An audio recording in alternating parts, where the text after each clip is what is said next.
What are some of the issues? I talked for a while, but I think it's really important to learn from you what the ground troops are saying, what the shock troops are saying out on the front lines, the interface of the Holy Spirit and today's world. That's you. We're foot soldiers in the kingdom, to use a martial metaphor. And I think for the rest of the retreat, I've got more stuff that I could share, but I think it's really important we take into account where each of us are at with this topic, and not just fall into line or on something. So in your what are some, and Julie is poised with pen and paper, ready to our version of Vanna White here. So what were some issues? What are some issues? Having the time to do Time. this. How to find enough time. Want me to write these as we Yeah, bullet yes points? please. Right, yes please. In a busy life, we live busy lives. Never have enough time. Yes, Susan? Our issue was homelessness. Yeah. Homelessness. Yes. And how to be hospitable. How to be hospitable to homeless people. The largest homeless population in the United States is in our backyard right Yes. here. So it's staring us right in the face. And it's such a problem. There Yeah. are pros and cons all over the place. It's a conflicting topic, yeah. Absolutely. That's a really important one. Would you get homeless, and Marcia? Be hospitable. How about hospitable homeless people? You had a great story of your friend, and we need more stories like that. We need more understandings on how to do it. Yeah, good. Did you have some time? Yeah, we had burnout Burnout. was a Yeah, energy. Big one. No energy. big challenge, and Gerhard had a homeless also issue, and my and Bob's issue for the last few years has been a challenge the challenge of hospitality to relatives who are hostile and or mentally or physically unable to accept the challenge. So not only are the homeless in that category Right. sometimes, Yeah. but we often have people within our circle of friends or in our home or relatives who are very difficult to be hospitable to, who really need help. That's right. And how did And it can be an affluent society. It isn't just the homeless. That's right. Yeah, it can be anywhere, isn't it? That's a really big one. These are toughies, guys. This is the real world. Yes, Alan? One of the issues that came up in our group was alienation of spouse. Right. Practice hospitality To our spouse. at the cost of marital relations. Got it. Oh, okay. By being too hospitable to others, you turn off your spouse, you mean? Different priorities than other spouses. That's, like I was saying about my wife and me, that's an issue for us. Okay. Just a second, I want to make sure we get these and get them accurately. And I've got some duct tape, yay! What will we do without duct tape? Well, we'll put them up different places around here. Yeah. I want to make sure this is accurate, so hang on to what you got. You got it? Alienation of spouse. And maybe Marla said different priorities and alienation of spouse there.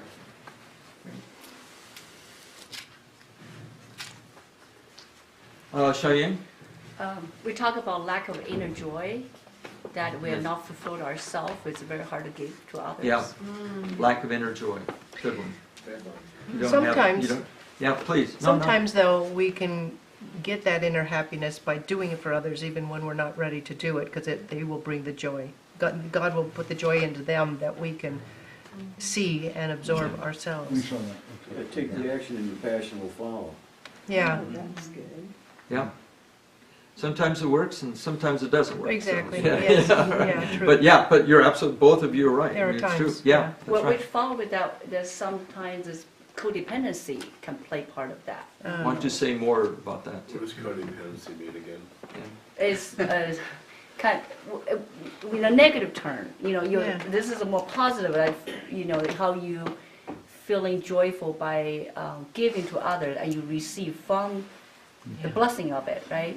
But the codependency is rely on that. that we are seeking others to fulfill ourselves Ourselves, and right. forget You're ourselves. right. Yes. Yeah. Oh, Rather than having your own inner integrity and your own inner joy, you rely on others. But it's a good point. I'm How gonna do I put- encapsulate that? I don't know. That's why complexity. Where's the PhDs? Self-complexity. Well, Let's see. Well, why don't we okay, put how about motivation? What would- Inner joy. what's inner your- joy? I think inner inner joy is a good one because, Reciprocal motivation. and then reciprocal motivation or something. Just little shorthand terms to catch what Deanne was saying. Yeah, Carl Menninger said, famous psychiatrist, if you're feeling really bad about something, go help somebody. Yes. But it doesn't always work. Sometimes No. it doesn't always work too. I mean, you can do that sometimes, but inner joy and what was it you said? Reciprocal, Reciprocity? reciprocity. Reciprocity, yeah. Yeah. Okay. These are really good. We got smart people here. You got another one, Shane? Like a trust. Lack of trust. Yeah. The hitchhike, the story you guys talked about hitchhiking yesterday, Yeah. it's not going to happen today. Yeah, that was a little while ago. That's Yeah, right. right, yeah. Yeah, I mean, like with the story of Abraham, in those days, if a stranger came, you had three possibilities: friend, enemy, or a god. So I mean, it's really uncertain. Who's it going to be? And you had to scope it out. And we do that scoping out really quickly these days too, a lot of times. Peter and then Marcia. Yeah. Yeah, I think we have to also think about prayer. You know, if our heart's not really reaching out to somebody, and we should, I think we should pray for that person, because that will enable us to start the Holy Spirit working in our own hearts, and it will work that way. So first thing maybe is to pray for that person, and pray for yourself that you're enabled to do Right. something. So Yeah. get yourself ready, and that you can Prepare be with motivated, prayer, maybe. Huh? and maybe Prepare with prayer. a love can develop that you feel you must talk to that person. So prayer, Norma and then Marcia. Well, Marla has a great idea. You want to share I it? know you, yeah. I know you. Anyway, what she does, what you do, you see people on the street and you want to help them and you give them money and you never know where it's going to go. Well, something that she does is to prepare bags with some little toiletries in it, plus a tract, and inside the tract is a gift card to McDonald's, so that they can get food. There's no money there. They can sell the stuff if they want to, but they probably won't or might not. But it's a way of helping without feeding their drug habit, more than likely. And I want to add something to that, because I've done that too for a number of years. And what I've found by the reaction of people, and I generally don't hand stuff out like that to people who are obvious. It's the people in the back of the parking lot sitting by the dumpster who aren't quite there.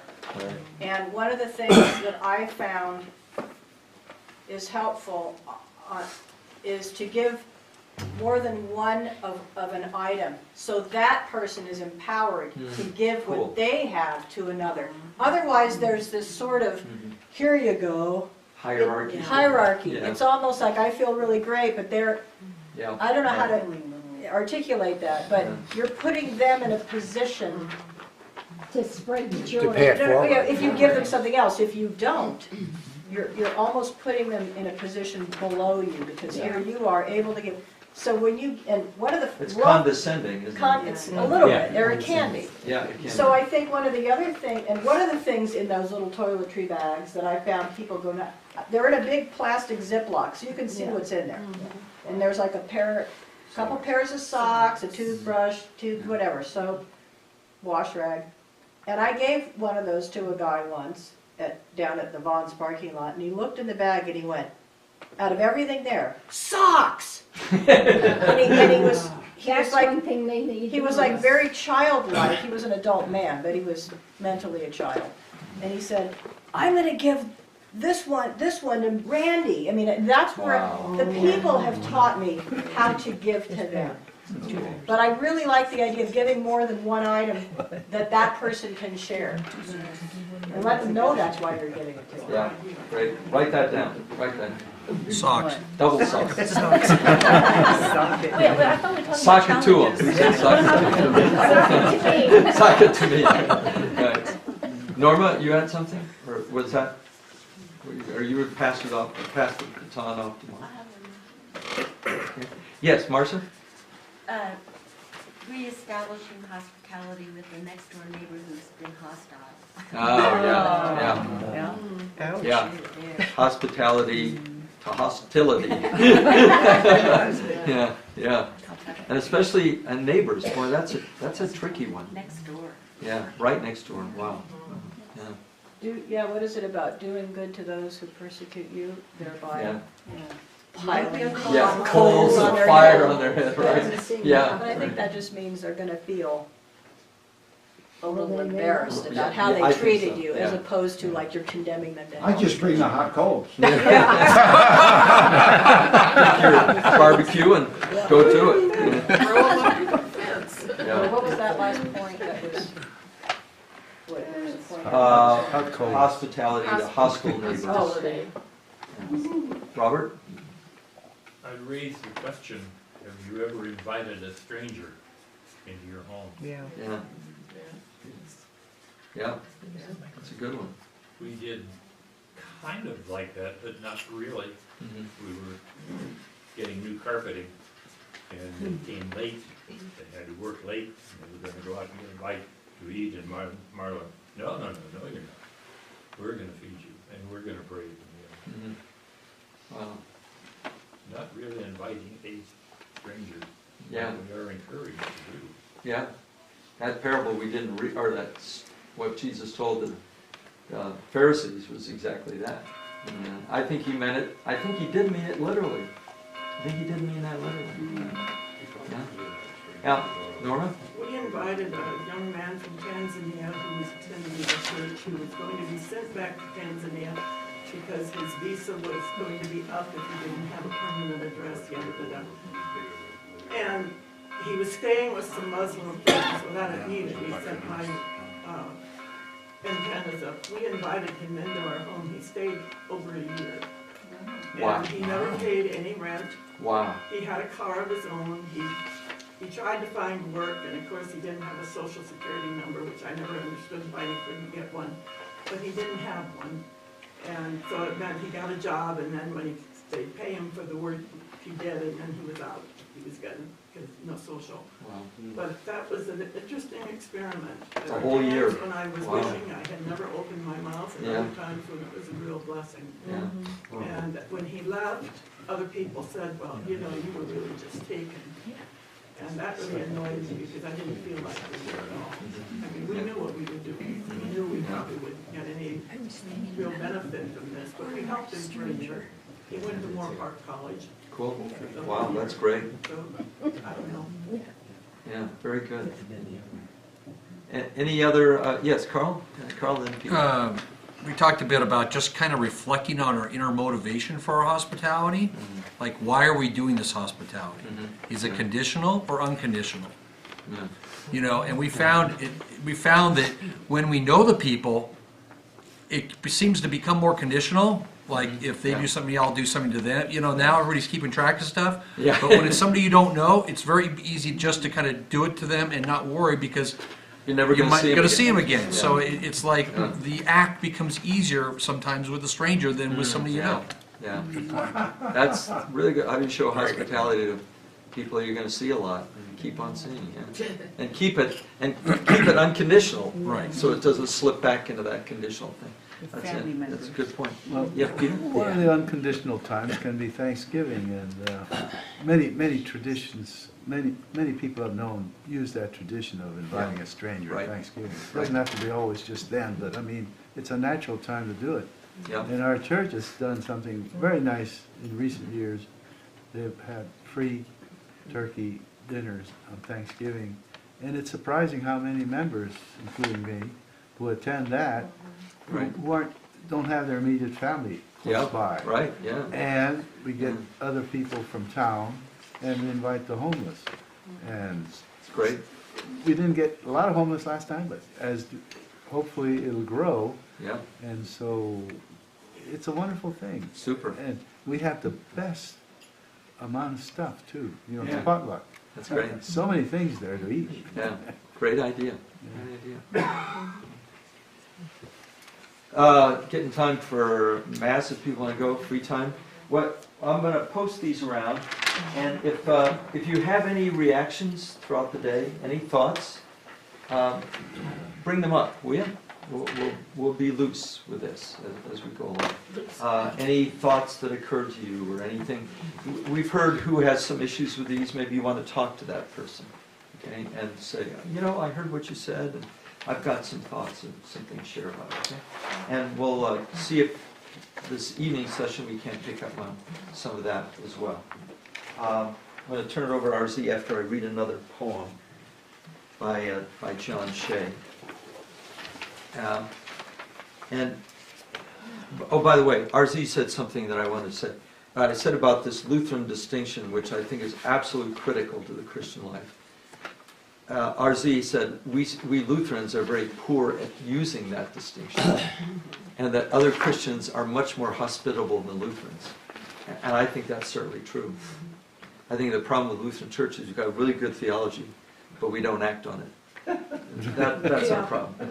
Whereas Presbyterians and Baptists and Catholics, they don't have the theology, but they get the job done, a lot more. So I wasn't saying that to be arrogant. I was just saying it to be accurate, I think. I think this law-gospel distinction is so crucial, so critical to avoid burnout, to make sure our motivation is correct, to address all these kind of issues. This is about a teenager that, when he was a priest, Father Shea worked with, and it's about hope. And I think when we talk about the gospel, we're talking about hope and hospitality, hope. We don't know, a very famous Jesuit theologian once said that the good that we do disappears into the mystery of God. We don't know where it's going to go, but we know God is going to use it somehow. It disappears into the mystery of God, and God will make sure that it's going to land somewhere. But this is called a prayer of unwarranted hope. Lord, and by the way, there's a Bible passage in back of it where in Peter he says that the lion prowls around looking for someone he can devour. Lord, if I believe that Satan, as St. Peter says, roams about seeking whom he may devour, I would say he had made a meal of her. All her words were ugly. All her thoughts were schemes. She took revenge on anyone with judgment poor enough to love her. Her only tears were icicles of spite, and she slapped away the hands of help. Now, she tells me, the demon has moved out. She is a house swept clean, a space of pirouetting light. And I am caught, once again, in the embarrassment of hope, which this time did not have the good manners to merely glimmer, but the beautiful rudeness to burst. And I think, in all of our hospitality, sometimes it just bursts. And like our stories last night, amazing things happen.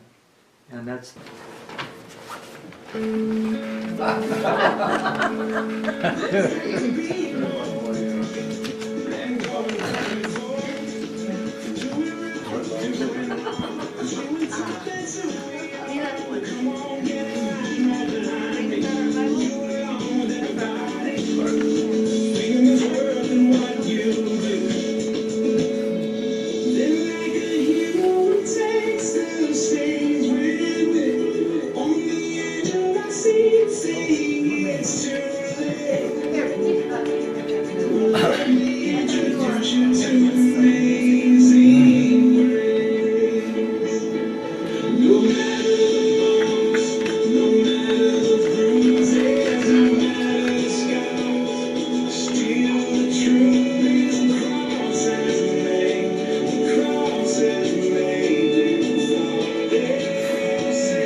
And I enjoy it because you see, there's some good things happening with young people.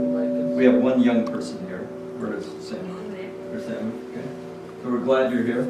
And there's you know, a lot of good young Christians. That reading that you got was a couple of young guys, a couple of young pastors, and I think they're doing some really refreshing things. So there's one more, and this one you've probably heard this song. It's a very famous Christian song called "I Can Only Imagine." That's kind of about hospitality, about heaven.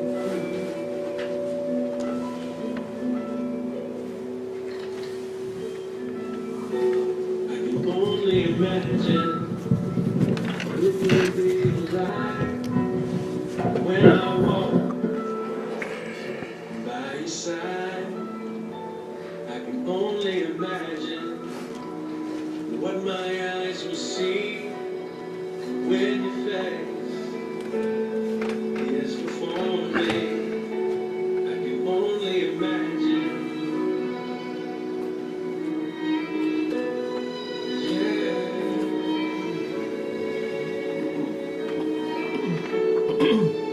Surrounded by your glory, what will my heart feel? Will I dance for you, Jesus?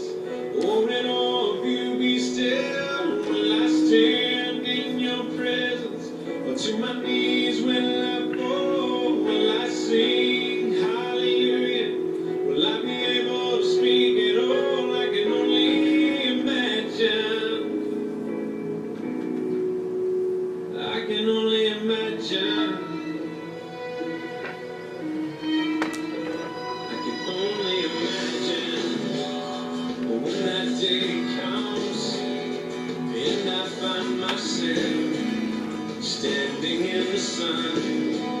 I can only imagine when all I do is forever worship you. I can only imagine, yeah. I can only imagine. Surrounded by your glory, what will my heart feel? Will I dance for you, Jesus? Or in all of you be still? Will I stand in your presence? Or to my knees will I fall? Will I sing hallelujah? Will I be able to speak at all? I can only imagine. Yeah, I can only imagine. Surrounded by your glory, what will my heart feel? Will I dance for you, Jesus? Or in all you be still? Will I stand in your presence? Or to my knees will I fall? Will I sing hallelujah? Will I be able to speak at all? I can only imagine. I can only imagine.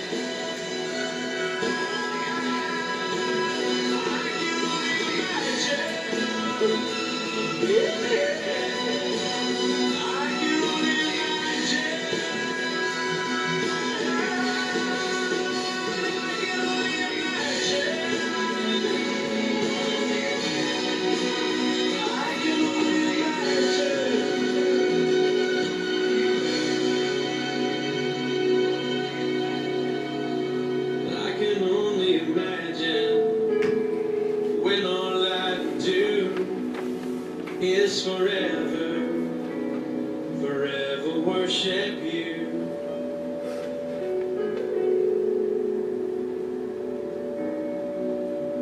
I can only imagine.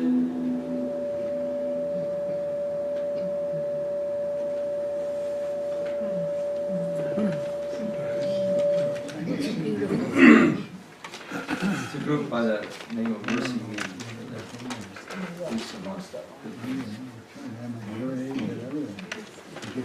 So,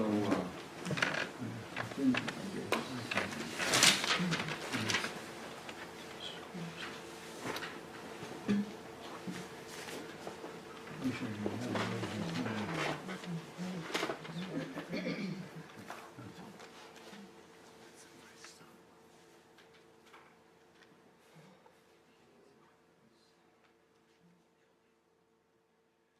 did you hear the Swin and Ole story about hospitality?